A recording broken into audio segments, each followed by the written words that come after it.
Hello, everyone. My name is Kayleen Lamb. I'm a research and education librarian here at Lewis Library, and I work with our PA, PT students, and our personalized health and lifestyle groups. However, I have a really big passion for data and data storytelling. In a past life, I was a music theorist. And so some of what we did is how can we look at this data and then tell a story with it where people can understand it? So my parents who don't know classical music can actually understand what the heck I do, right? I still have to do that for librarianship, but that's a different story.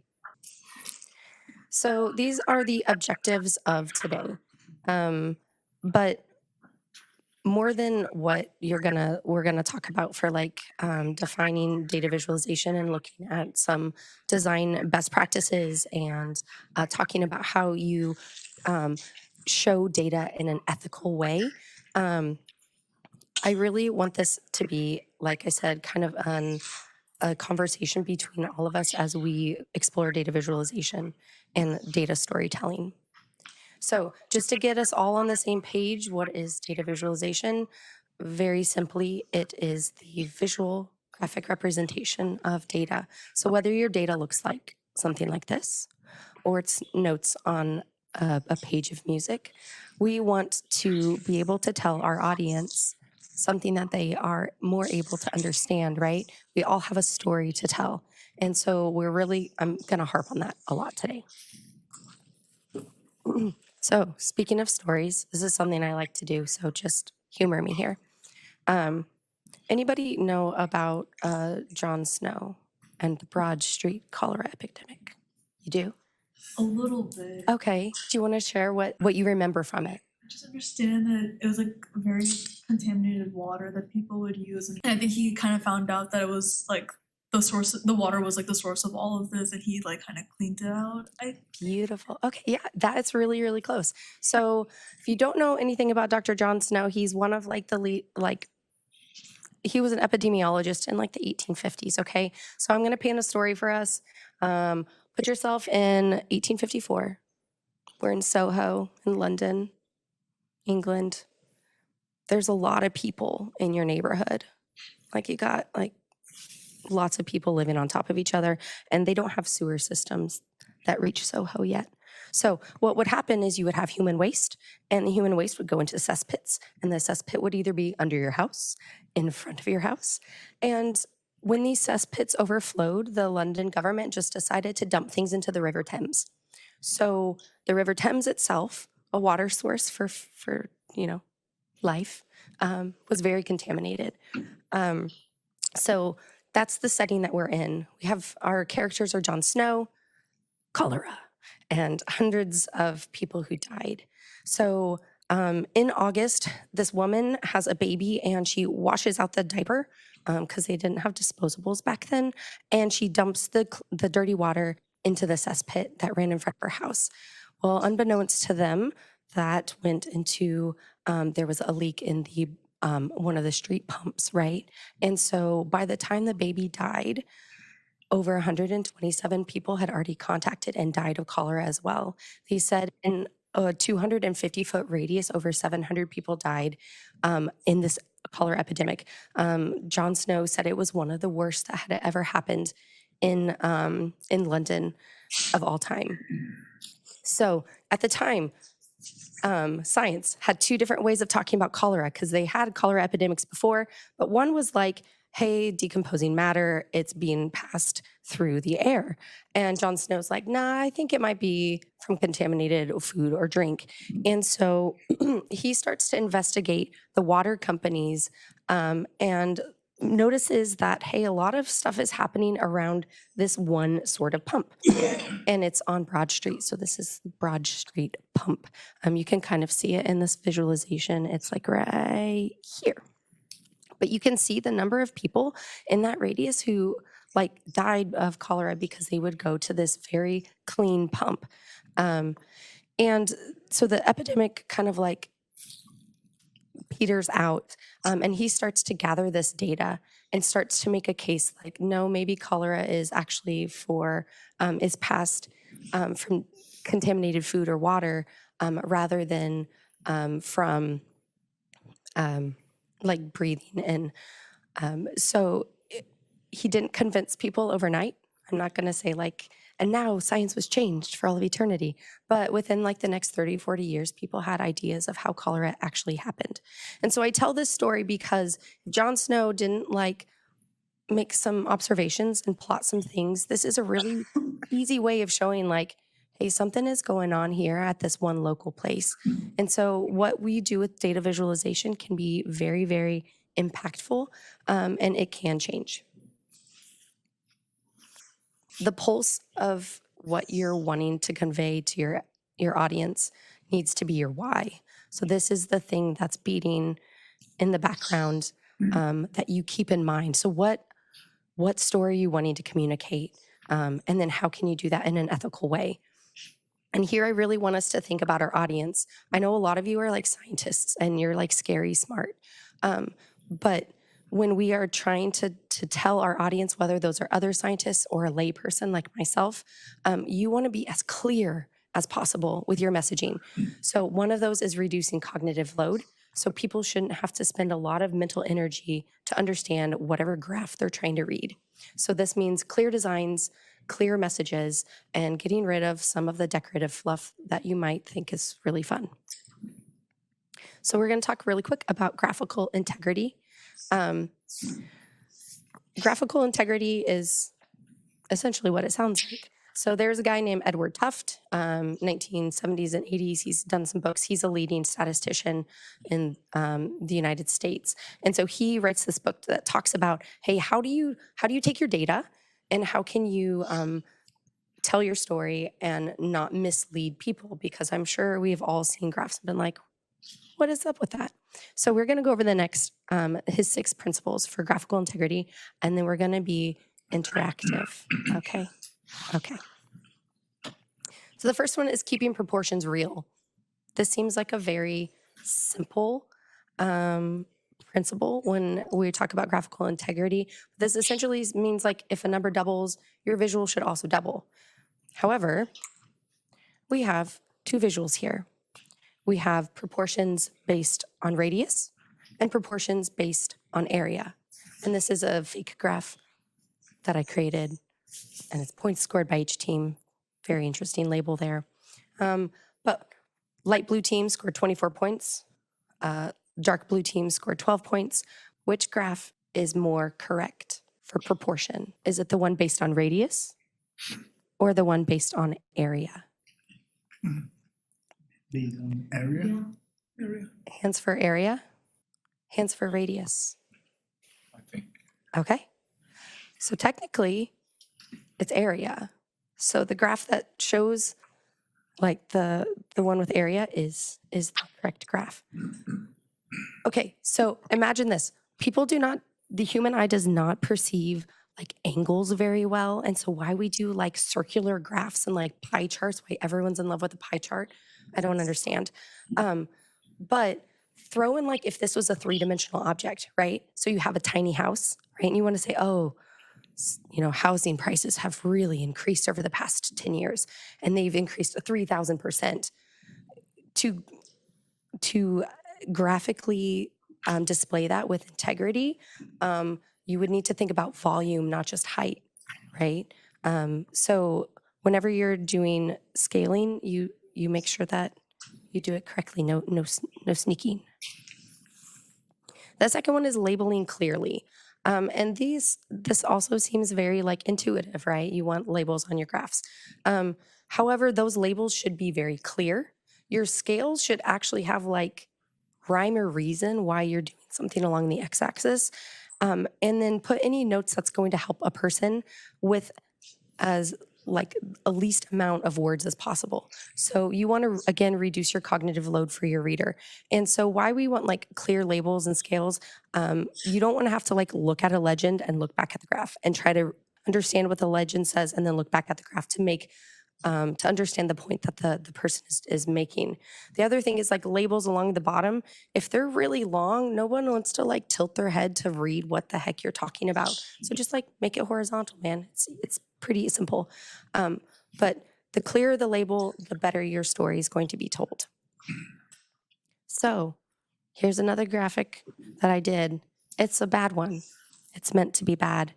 So anyone want to tell me things they don't like about this graph? And you're not going to hurt my feelings. You can talk about the color because the color is terrible, but also about labels. There's no like x-axis. Yeah, so there's no x-axis. So what's the 0, 20, 40, 60, 80? What is that? Good. Other thoughts? You're trying to figure out, like, boy, what's being illustrated here. Yeah. So So the title is How the University Gets the News, right?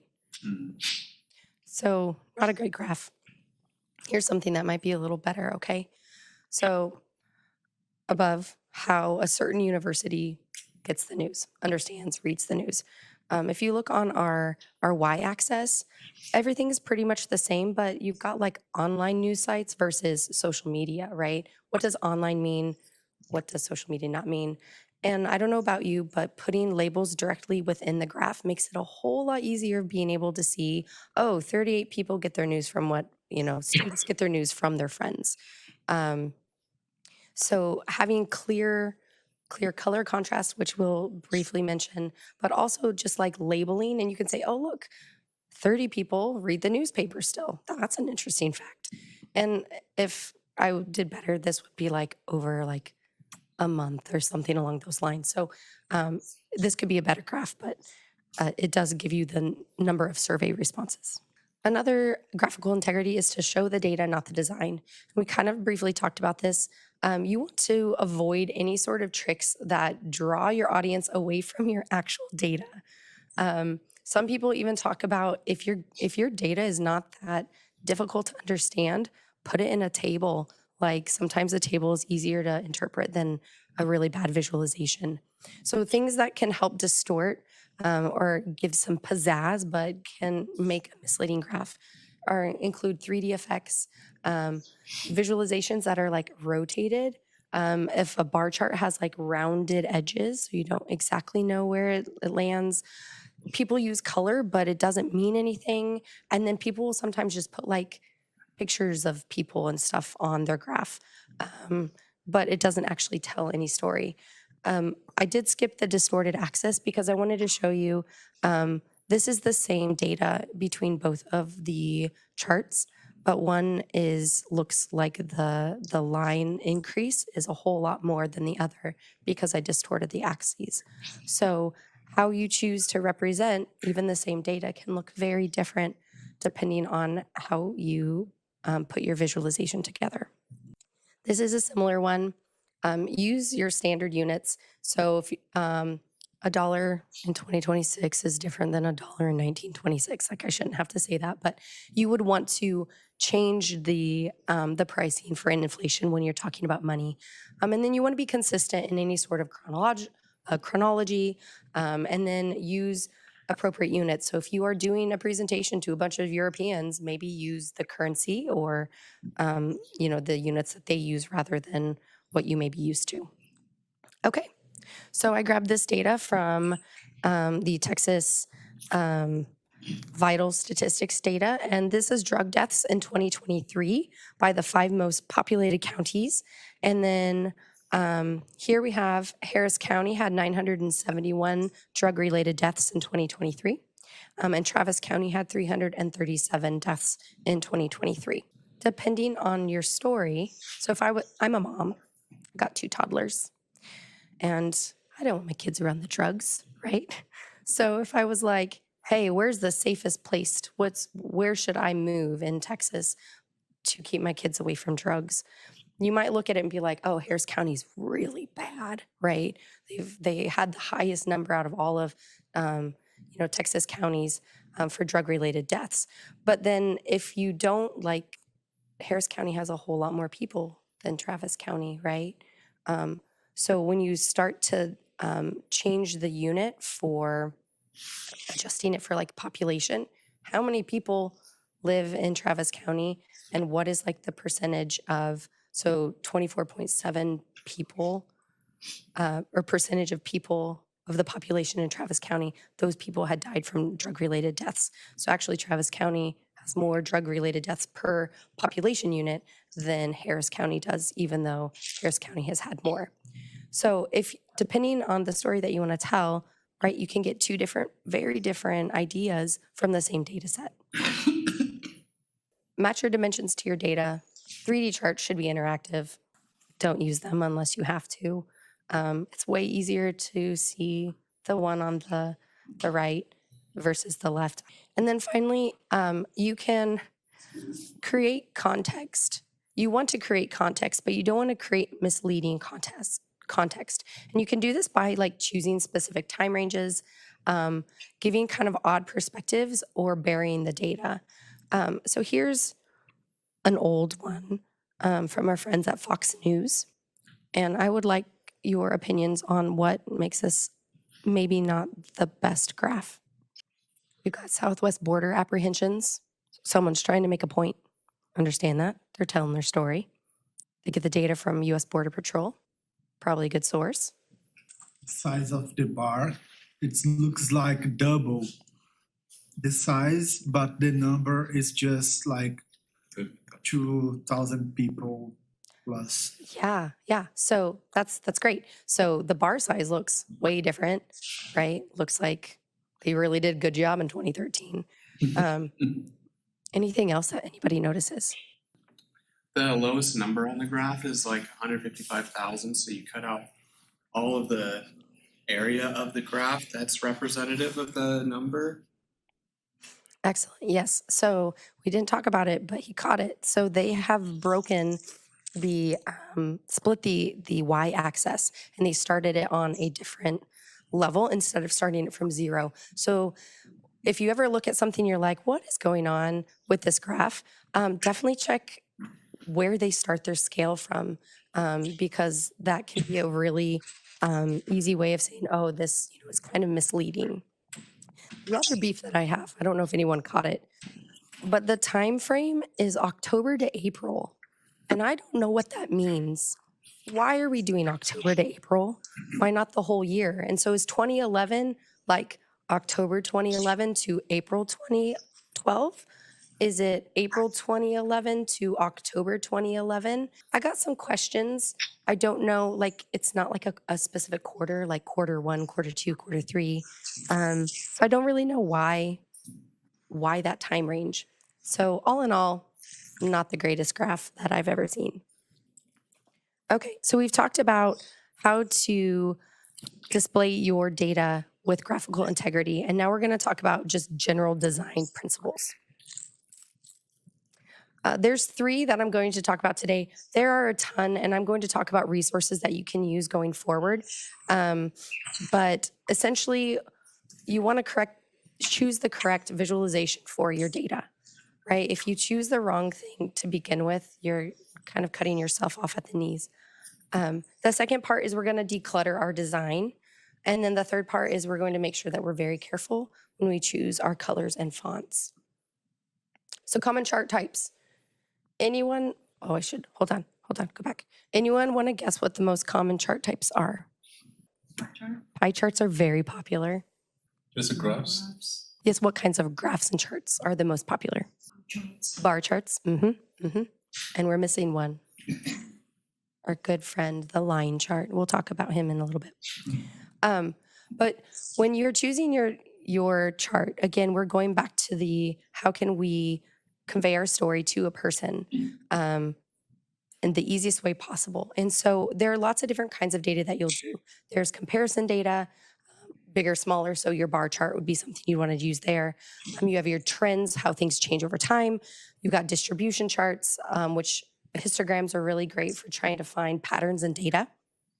You have your composition, your pie chart, or other kinds of proportional charts, which I'll talk about. And then the relationship. So how do things correlate? So scatter plots, histograms are really great to use when you're first getting a batch of data and you might want to see how things relate to one another. But we're only going to talk about bar and line charts. And I will say there's a website called From Data to Viz, V-I-Z. And it is really awesome, and it has like a flow chart, so you can then decide like, oh, I have numerical data, and here are all the different kinds of charts that you could use. So if you're stuck, it is a really, really great resource. It's also really pretty to look at. So bar charts are our most popular. A lot of people think of them as boring, so they'll try to like pizzazz them up with putting like icons and stuff in it. But mainly you are like showing the relationship between categories and some sort of numeric sign. And so to have a really good effective visualization, you want really good labels, which we've talked about, and you want to order your data. So there's two different kinds of data. You have ordinal data, which is something in a logical order, right? Age ranges, months of the year, quarters, that kind of thing. Then you have nominal data, which are other kinds of variables. And so if you have nominal data and it doesn't matter which order you put them in, a really nice way of helping cognizant load is to order it from smallest to largest or largest to smallest, depending on what you're wanting to show. I'm sticking bar and row charts kind of all in the same group. You can see my traditional bar chart is, bananas, kiwi, watermelon, strawberries, but it goes up by height. Your stacked row chart is going to give you like a decent visual, but it might not be as precise as if you're wanting to compare something using like a grouped row. And then you have, which I would argue, a stacked proportional bar chart is way better to use for rather than a pie chart, because humans can, like I said, understand bars a lot easier than they can understand circular objects and angles. A little caveat, you can also use pictograms. So if you're wanting something kind of fun and different, you just want to make sure that whatever icon you use for your pictogram is ordered in a good way. So like every 5, every 10, so people can easily like look at it and then use colors correctly. And just know that sometimes it might be a little harder to process, but pictograms can be a very effective visualization. And then, of course, you have histograms, which I briefly talked about. For those of you who don't know does everyone know what a histogram is? Anybody not know what a histogram is? Anybody confused about what a histogram is? Okay, I'm just going to assume someone is confused and doesn't want to say.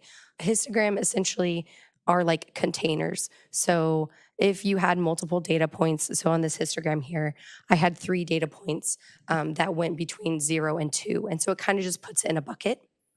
One of the fun things about histograms is you can change the bucket size and maybe see trends within your data. General guidelines for the most popular chart out there.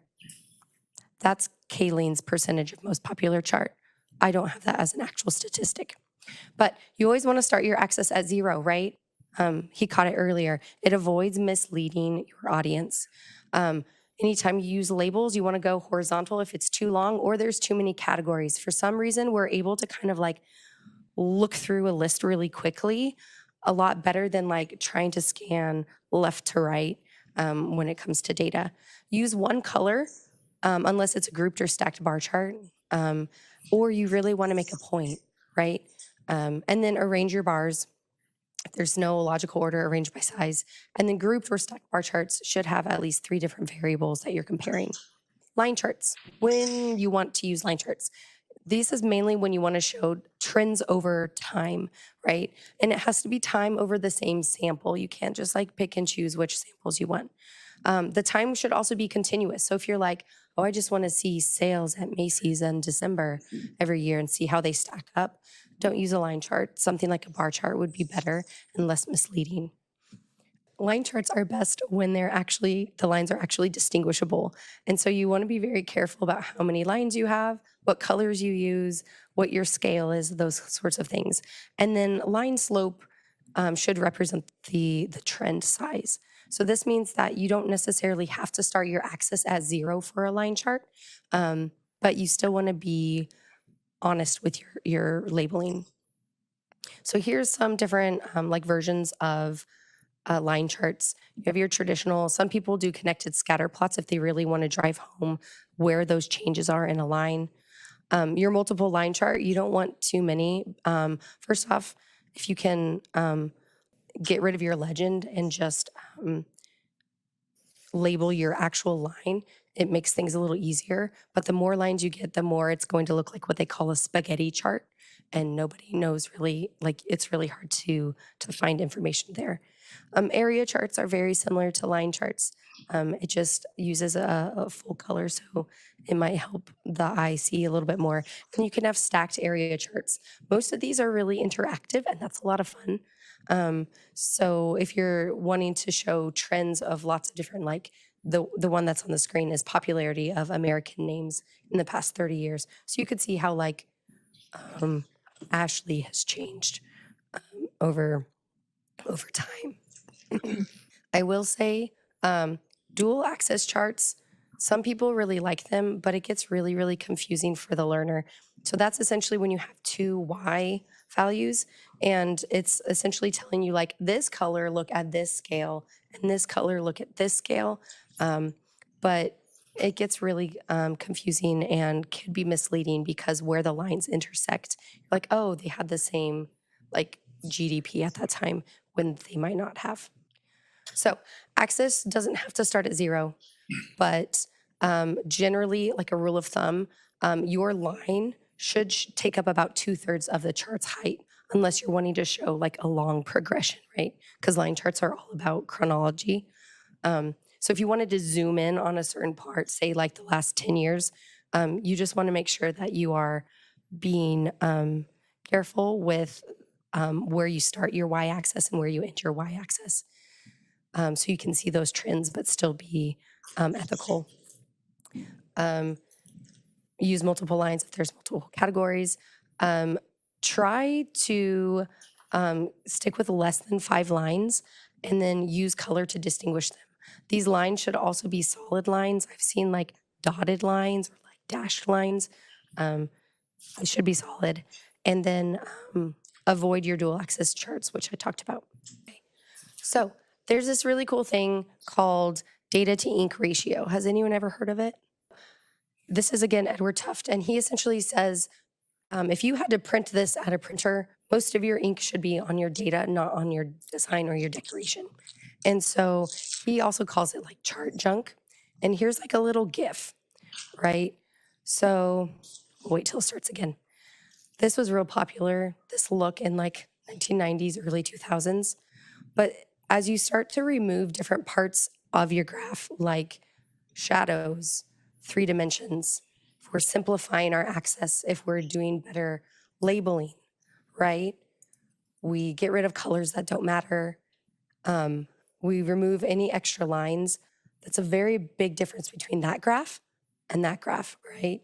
And so for it to be clean and slick and again, help your user out, you want to try to get rid of any of those extra things that you might think look really cool, but like in 25 years is gonna look really dated.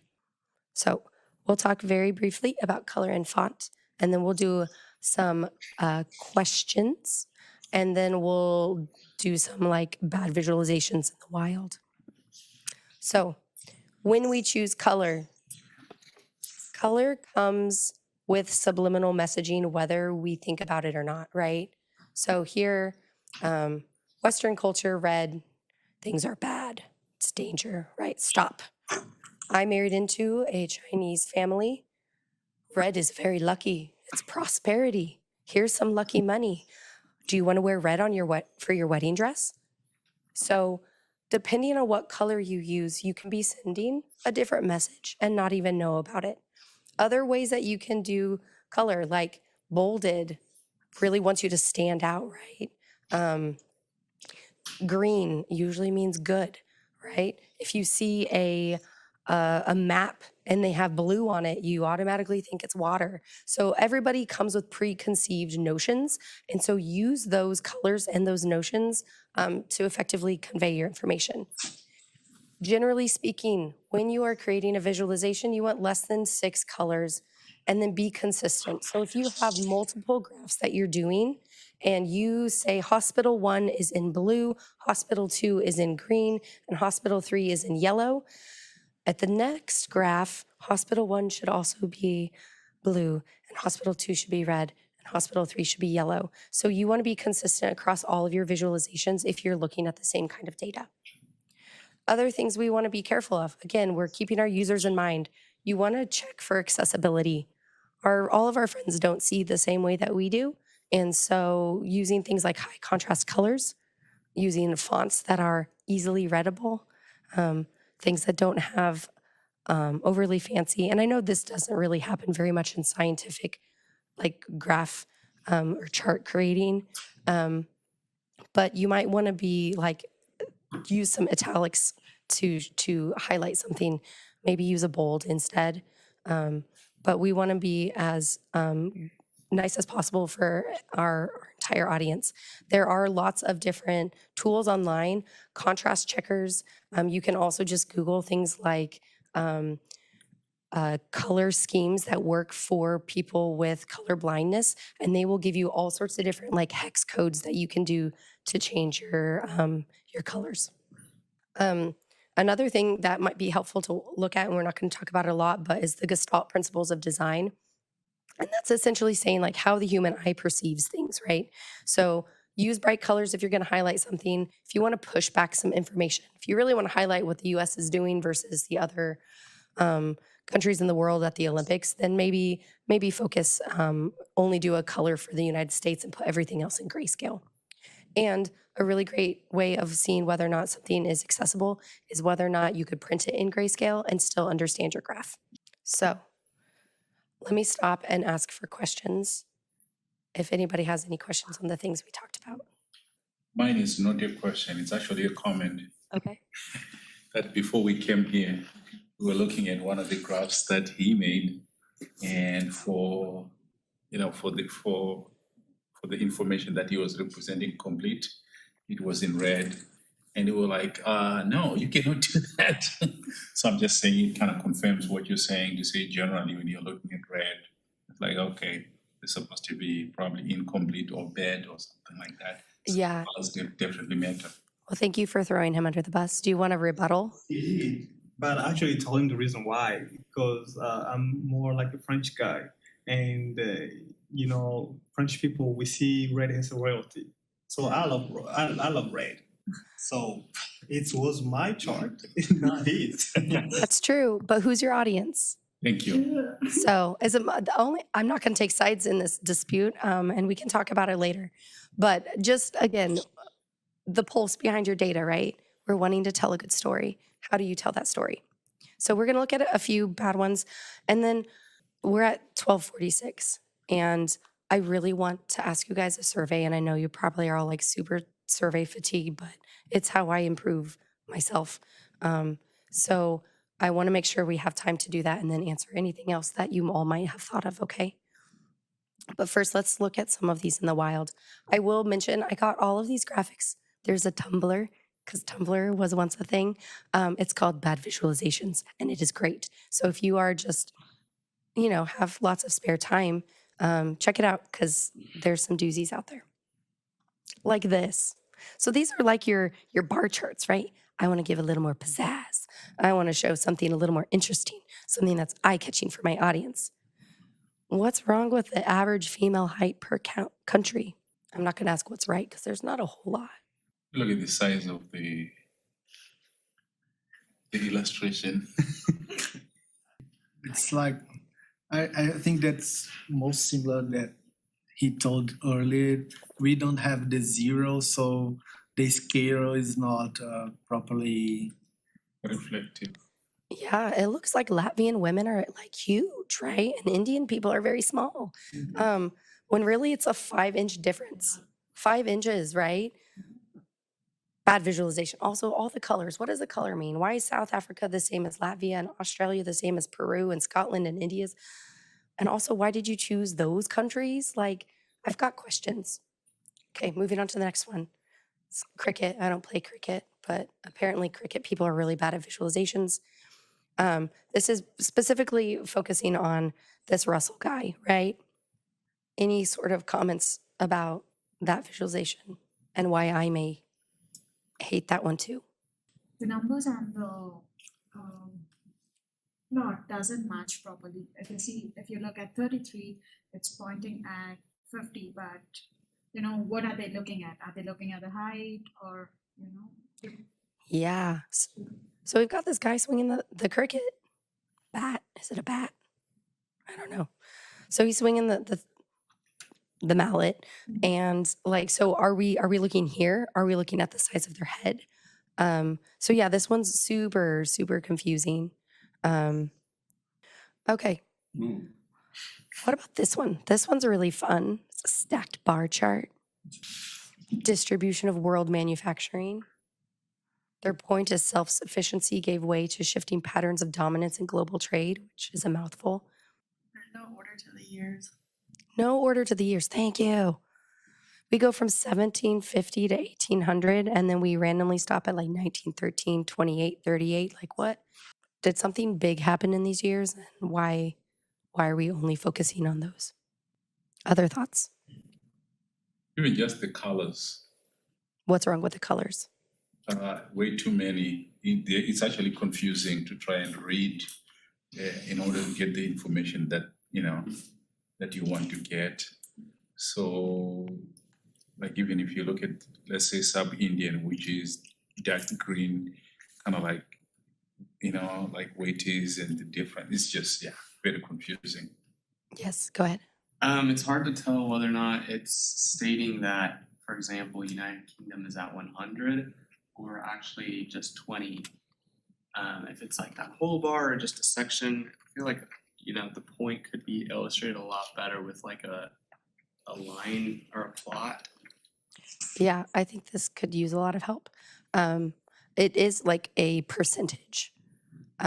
But yeah, it's really hard to understand what people are like, what percentage, that itty bitty space for the UK. And also they just have like a random rest of the world. So yeah, I've got questions on that. We'll do one more, and then I'm going to ask you to fill out a survey, and then we can talk about anything else you want to talk about. This is our friends from CBSN. We've got a pie chart. Thoughts about why this might be wrong? Also, anybody online, you're welcome to chime in as well. One says year, last year, and today. What is today? I think this is back from like 2011, 2012, something like that. But yeah, so not a great poll. 51% and 30, 43, and 34 did not. The proportion, right? Yeah. hmm Anything else to add to that? 150+%. So I think what they're trying to do here is show like, 51%. And this is why the pie chart's kind of broken up. 51% looks like this, and 43% looks like this, and 34% looks like this, but it's not all supposed to come together and be a total, right? So maybe not a pie chart, which is like people would think a piece of the pie. So yeah, this could definitely be done a lot better, and still say like, hey, look at this trend, right? 1997, we only had 34% people who are trying marijuana versus the 51% today. Okay, there's lots. This one was a doozy. Here's some resources that I used a lot to create the content for today, and I will make sure that you all have this information when you leave. I just need to run it through Accessibility Checker. This is the third of our Conference Ready series, but we have two more. One will be next month about how to present, and we'll be doing that with our friends over at Career Readiness. And then we'll talk about how to take your poster and put it into a publishable material. We've got more lunch and learns happening this month, and then we've got 3 happening next month. So if you're interested in systematic reviews or anything like that, we've got a series coming up for being review ready. If you liked today, tell your friends. If you didn't like today, maybe don't tell your friends, and just let me know how I could improve, okay? I really appreciate everyone's attention and participation. All right, thank you.